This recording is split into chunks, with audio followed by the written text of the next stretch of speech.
We got audio, baby. Please put your hands together for the lone Florida representative representing most valuable gaming, the Beast, Salem!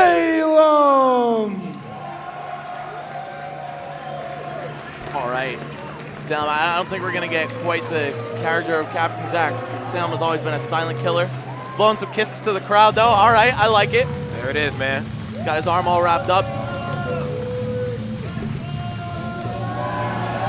Let him know, Salem. Let him know why you're the Apex 2013 champion, man. Yes, this guy is an absolute monster in his own right, and he was the first Bayonetta to really show us what that character is capable of. Get people complaining, begging for the nerfs on pretty much the first week of the game. Salem, Zach, Tyroy, you know, those three guys. And next we are a piece have, of history, I'll tell coming you what. all the way from Mexico City, one of the most Mexico, phenomenal. Team Echo Fox, Team MVG, MKLeo!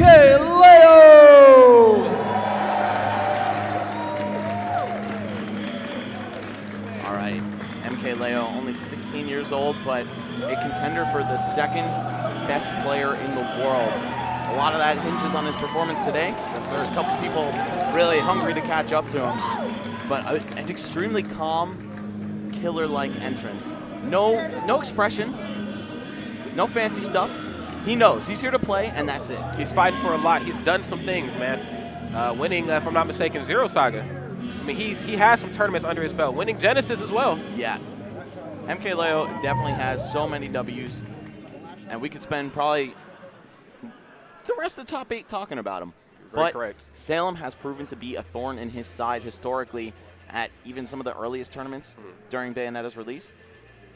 Salem has taken out MKLeo, and most notably last weekend at Nairo Saga, I think we all remember that picture where there's a tipper forward smash pixels away from hitting Salem. The stuff of nightmares. Yes. You know, Mexico, a very, very strong region. The only thorn in their side, you know, other than, you know, Bayonetta is, you know, matchup unfamiliarity. You know, most notably, you know, I go back to UGC Smash Open. We were all in St. Louis together, and I could tell that Leo just did not know what to do versus Darkshad's Ryu. You know, right. If there's a character that he's just not up to date with, it's a bad time for him. Or heck, even Javi facing off against Kool-Aid Friday. Kool-Aid was the Pac-Man, and I tell you, Javi just didn't know what to do versus Pac-Man. It was very crazy. I feel like a large majority of the world doesn't know that matchup. However, Bayonetta, one of those matchups that you have to know. And also, I just heard MKLeo locking Cloud. Last week he picked Marth against Salem. So maybe going to Cloud is going to pay off for him. Who knows? Salem has an extensive history playing against Tweak. They've exchanged sets many times. So I don't know how this is going to play out. I feel like Martha's a very good choice against Bayonetta because his grab game for a sword character is quite good. He's got good grab range, can kill off of throws, combo off of throws. That's something that Cloud's lacking as well. Right, Cloud definitely has some combos off of down throw. Not maybe necessarily frame perfect true combos. There are a handful of them, but a lot of convincing stuff can come off of the mix-up post down throw or just reading DI. Yeah, however, he's not going to kill him. No, absolutely not. No, absolutely not. You know, Marth gets that up throw kill at a very, very late percent, but it's still a kill throw nonetheless. And one thing I really like that Marth and Cloud both bring to the table is their ability to kill you very, very early, just like how Bayonetta can. Possibly Marth in certain situations could kill a little earlier than Cloud, just depending on what's happening. As you know, if you position yourself properly, you can land a lot of tippers. You know, you're in for a good time. Yeah, Cloud, no shortage of power on his end. Absolutely not. So I think, given the patient level of Salem's play, I think we're going to see Leo respond in the same fashion. We're going to see him just charge limit as much as possible, trying to make Salem come to him. But even if he can't accomplish that, he's going to play a very patient, aggressive kind of style where once he's done getting his charge, you know, either for offensive potential or to make sure he can recover, he's just going to stay at an ambiguous range, somewhat close to Salem, but not right there. There it is. And you can be the safest defensive player in the world, but it's pretty difficult to get away from Cloud with limit, man. All right, let's go ahead and get right into it. Salem opening up real quick here with the forward throw. All right, no combo off the up tilt, though, for Leo. Just going to take one, and Salem jumps away. Catches him jumping right off the lizard with the cross slash. Nice presence of mind. Leo, one of the most prolific users of the non-limit cross slash. Okay. We've already got a full limit online for Leo. Salem not quite approaching kill percent, but well on his way. Yeah. Heck, both of these two guys are. Yeah. I mean, what isn't kill percent against Bayonetta, right? I tell you. All right. He gets to throw. Looks for the chase. Looking for a possibly could have been a down, excuse me, not down tilt, but a dash attack, or it could have just been a good old-fashioned limit attack as well. All right, and we are seeing that patience from both of these players. Salem not running anywhere near MKLeo, but Leo not really in a rush to get it done. That probably won't kill, yeah. Not yet, but definitely sends a message. Slow and steady. Does win the race, but then catches the up smash with the witch time. Maybe just needed to be a little slower and steadier. He wanted to go for down smash, I believe, there, but the platform was in his way. Oh, man, how did he live that? I thought Salem was just going to go off with neutral airs and take him out. Wow, Leo somehow still alive. And so is Salem. Fantastic. D. I tell you what, man, we were looking for a very slow-paced match. This match here is moving very, very quickly. Yeah, they were taking their time at first, but wow, once they got into it, it was super quick. And you saw Leo go for the taunt there too, man. I hope he just doesn't get bodied to follow, because you hate to see that kind of thing happen. I don't want to see either of these two end up on GR Smash at all. Okay. But Captain Zach did the taunting and continued bodying. So, I don't know, maybe Leo can carry the torch, but I feel like Salem definitely has something waiting for him very quickly. There it is. There's a first time for everything. Just runs right up and grabs him, gets the reverse forward tilt. Oh, whiffs a grab, but doesn't quite get punished thoroughly there. Spacing those back airs on shield, very reminiscent of Captain Zach's Bayonetta against Mars. Yes, sir. However, Bayonetta, with one of the scariest moves out of shield being that frame 4 witch twist, don't want to play with fire. Yeah, because if you play with fire, you're most definitely going to get burned by this character. Gets the witch twist. Okay, lets him off the hook there. Not really wanting to extend that combo. Possibly didn't want to find himself off stage. Yeah, he recognized that there was nothing coming after. And so smart by Leo, going just for the single hit upward of Climb Hazard and then not going to fire away with the downer hit into Witch Time. Oh. However, he is going to get booted off the right side of the stage there all the way across. Taken from one end to the other. 87, nothing to sneeze at for Salem, but still, I feel like he's 100% capable of bringing this one back. Definitely. Again, Leo's utilization of just a regular cross slash, so good, but now limit is online. Salem's going to have to respect it here. Leo using that additional ground speed and aerial drift to apply safe pressure with his aerials. I like how he just crossed through him with neutral air. Wow, and I like how Salem just ran up and threw him, man. Just running right into the face of danger. Oh, but you got to respect the dare there that Cloud is possessed with. Yeah, trying to challenge it with up tilt, it looked like, which from the right spacing actually does work, but it's pretty tough to nail that down. That it is. Especially when, again, in limit, you get extra drift, so it's a little bit harder to track Cloud's falling movement. And I like at high percents how safe Leo plays. Playing with this back to you, just tossing out a lot of back airs, just really keeping you at bay. Leo was frames away from taking out Salem right there, and now he still has to be extra careful. He should be on high alert right now because 41%, I could see a ladder combo starting here. Definitely. Salem came in a little too aggressive there with that grab. You got to remember, man, he can spot dodge very quickly after limit cross slash. Okay, after burner kick right into the nair. Couldn't quite get the travel right off stage, but the dash attack is going to be enough to close it out. And Leo staying rock solid mentally and just not pressing any buttons on his way down to the edge. Just fell, got back up, took advantage of the stage control that Salem had handed to him, and closed it out with the dash attack. Still a nail biter, regardless of what the percents say. Yes. You know how Bayonetta is, and especially against a character like Cloud, whose recovery is very exploitable. That it is, sir. Particularly in this matchup. Yeah, you know, Cloud, a beast on stage, off stage, you know, it just tells a completely different story. We didn't quite see like the off-stage pressure that, you know, Salem is known for, especially versus characters with lackluster recoveries, but hopefully he can figure things out here for game number 2. Because like I said in the past, there's always game 2. Okay. And a couple more potentially. I don't think we're going to see this kill, but oh, I like that by Salem, man. Able to just trap Leo on the platform. Knew he wanted to roll toward the center and kept the combo going. Definitely threw me for a loop that time. I expected to see the down smash again. I actually tried to extend it. Right. I think he knew that Leo would still be able to survive, and he didn't want to just throw that out, you know. Yeah, he didn't want to show all his cards yet. Yeah, absolutely not. And, you know, it's just the Bayonetta thing. You know, you give them an inch, and then they take a mile every time. Salem definitely taking a mile at the start of this game, man. Oh. Up almost 100% over his opponent. Now a little bit over that. I like that down smash attempt there by Salem. I think he thought that since Salem didn't want to, excuse me, not saying that since Leo didn't want to burn the limit, that he would try to jump over the ledge. Nice presence of mind there. Right. Smart by Leo, recognizing that you'll get another limit, but you won't get another stock. Absolutely not. Once those are gone, they are gone for good. They gets the empty hop right into the up air. As we know, that's a huge combo starter for Cloud. Oh, and this time we are going to see a more aggressive offstage Salem just to upbeat into forward air, taking Leo's life. That was a record time.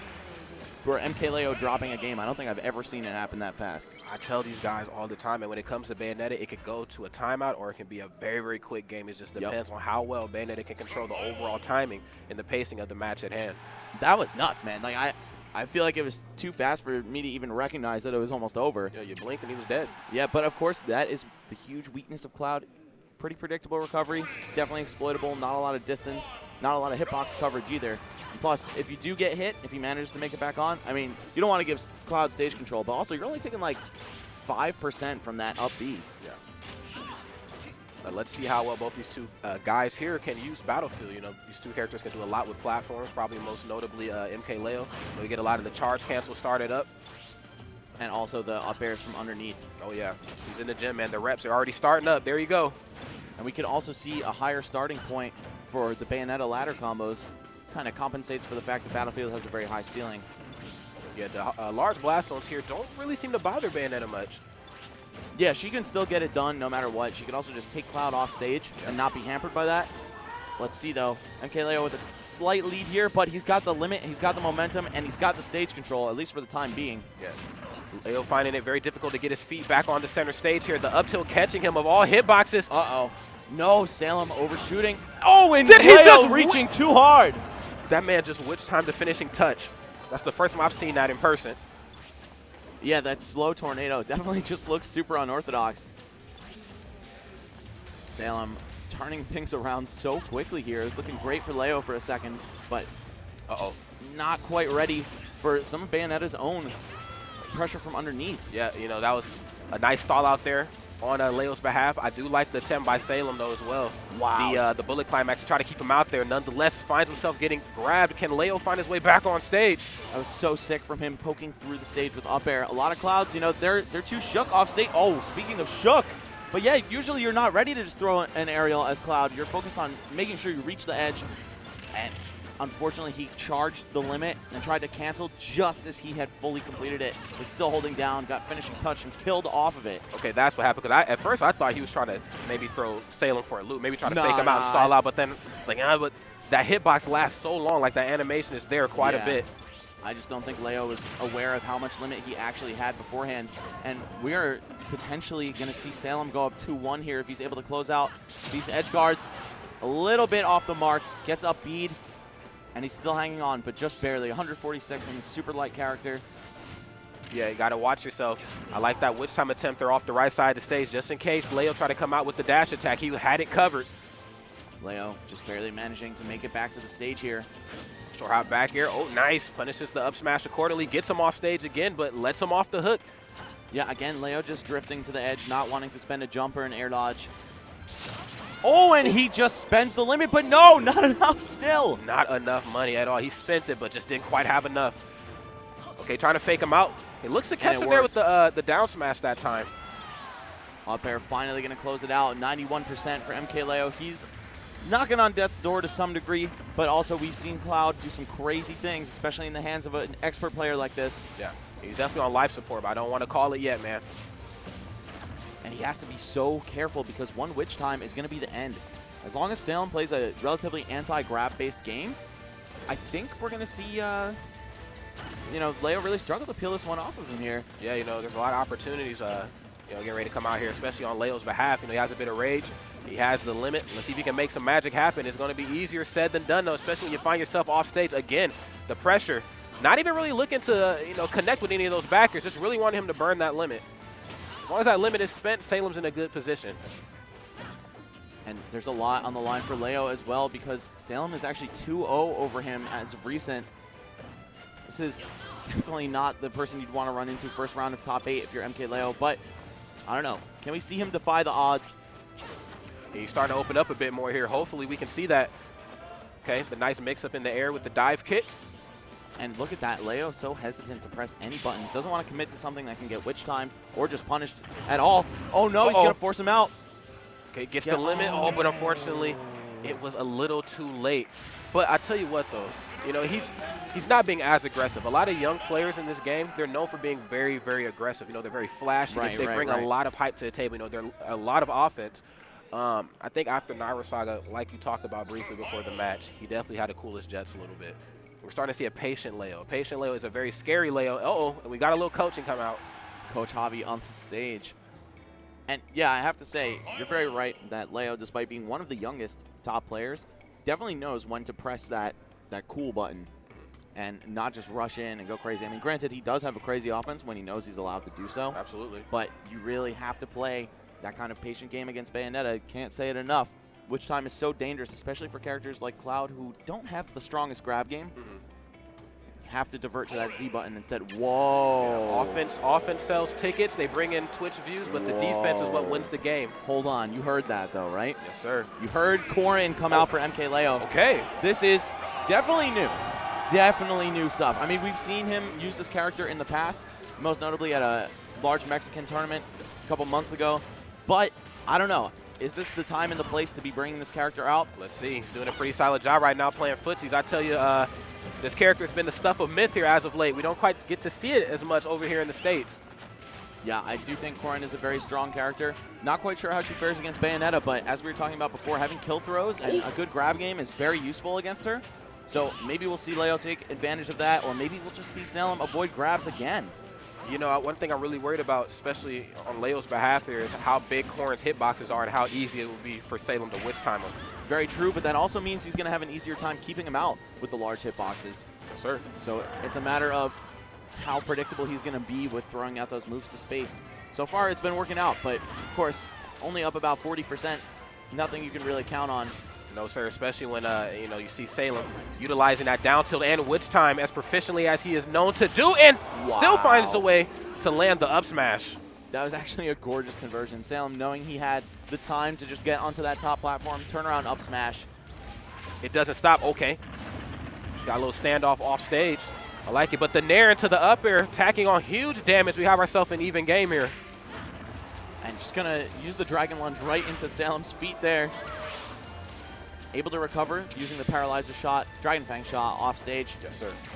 You know, interesting enough, you know, the covers that he gives himself with this character.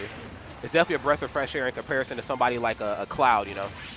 Oh, and I like that, staying out and using the horizontal arc of Corrin's up B to get back onto the stage. Corrin definitely with a fairly exploitable recovery herself, but it's a lot harder than going after Climb Hazard. I tell you what, I don't want to trade with it in any case. Wow, and Leo getting so much mileage off these Dragon Fang shots. Saying, Salem, you can't just run off and chase me. I'm not Cloud anymore. I have some extra tools in my kit and a little bit of more distance on my recovery. Whoa! And then draws blood first. Yep, speaking of tools in the kit, man, that kill throw being a huge one and big counter there. Did that just do 17% raw? That did 17%. The crowd's starting to come alive here for MKLeo's Corrin. Definitely the surprise of the day. We've seen pretty much business as usual from all the other players, but this one definitely knocking us for a loop. However, Salem ready for that, man. He said, I've been on this roller coaster before. I know how to fight Corrin, but I tell you what, Salem taking MKLeo there for a loop, gets the afterburner kick right into the backer. I think Leo might have thought that he could catch the ledge, excuse me, not the ledge, but the platform, and possibly try to tech. Nonetheless, Salem gets that stock. And he's trying to draw this match close here. He's been doing so well since that respawn, too. Oh, the tech chase with the neutral air, though. MKLeo saying he still has some gas left in the tank. Yeah, the relentlessness doesn't stop. The nair, though, giving Salem some breathing space, but so misses the bite on the neutral special. Off the little ball, I guess he needed to cut the charge a little shorter. And now Salem off stage. It is a real dangerous position to be on the edge against Corrin. She has so many long-range moves to just, no pun intended, pin you down. Yeah. Oh, no. Oh, takes that man for a ride. And he still had his jump. Luckily enough, he does the drift! That was some of the sickest drifting on a recovery I've ever seen. MKLeo taking the game with Corrin! I haven't seen drift like that since Fast and the Furious 3, man. I tell you, let me tell you, Max. I was thinking the same thing, man. They give Leo an inch. He's going to take a mile. The 16-year-old phenom looking to make a name for himself, a bigger name for himself, excuse me, here at CEO 2017. Oh, man. Well, Salem now back to the wall. It's 2-2. Of course, both of their backs are to the wall. This is the elimination round for one of these players. I wouldn't be surprised if both of these two guys came out swinging like a cornered possum. The crowd is alive. Let's go ahead and get right into it. You think they're showing love for that staying Corrin? I think so. Wow, 29% off the bat. A little diversity never hurts. You know, we don't quite see as many Corrins in top 8 as we did when Corrin first came out. You know, a lot of top players have figured out how to duel this character. MKLeo showing the world that if the character has a sword, he is darn good with them. If only I could get this guy to pick up Link. I don't know. We might have to wait for CEO 2024 for that, man. But here at 2017, we've got the Corrin out in full force. Though Salem definitely not going to give up that easily. Okay, you got your one game with your weird secondary character that I wasn't expecting. Oh, no! What the heck? And maybe you're going to get two. Wow. The good DI there on Salem's behalf being taken clear into the blast zone, but not quite enough to get dropped off into a KO. The pressure doesn't stop here on MKLeo's behalf. With those high ceilings coming into play, not enough though. 66% only on MKLeo. How far is he going to run with this lead? Oh, the low percent Kung Fu coming out, Yes. the double up tilt, looking to chase him back down with the nair and the back air. Corrin, one of the most potent characters in the game at the low percents. Neutral airs and up tilts, down tilts, convert into so much stuff. Yeah, all of Corrin's aggressions really keep you at bay as well. You know, the fall away forward air converts it to the up air. I love it. These big combos from Leo and also the landing traps, making sure Salem's not going to get back down. What's he got off the pin? Oh, Salem just swinging big. Swinging for a home run there that time. I tell you what, if there's ever a time for Leo to come out aggressive, it is now. And another grab, just going to tack on some more damage for Leo. And maybe this is what he was looking for. I know you spoke about grabs before this match. What he can do outside of grabs is phenomenal. And also the recovery, definitely a lot safer for Corrin. Got a little bit more to watch out for. Okay. And he keeps rolling into the center. Salem now aware of that. The pivot grab. Definitely waking him up, Whoa. putting him on high notice. Gets the forward throw again. Leo finds himself off stage, and this time finding the mark with the bullet climax twice. Still has his jump, but which time? What does Salem have? No Dear tech. God. No, it doesn't matter. What? What is happening? Dear God, Max. I am at a loss for words at this point. Is that it? Yes. Finally going to take the stock off. Salem very close to going out here. What does he have? Florida going nuts. Possibly for their boy, possibly for this Mexican Corrin that we have not seen at this level of play before, but it Takes a doesn't bite matter. out of Salem. Wow. Delicious. Closing it out 3-2. MKLeo conquering one of his demons here with Corrin. Of all characters, we could have expected to see Cloud, Marth, Meta Knight, possibly even Leo's Lucario.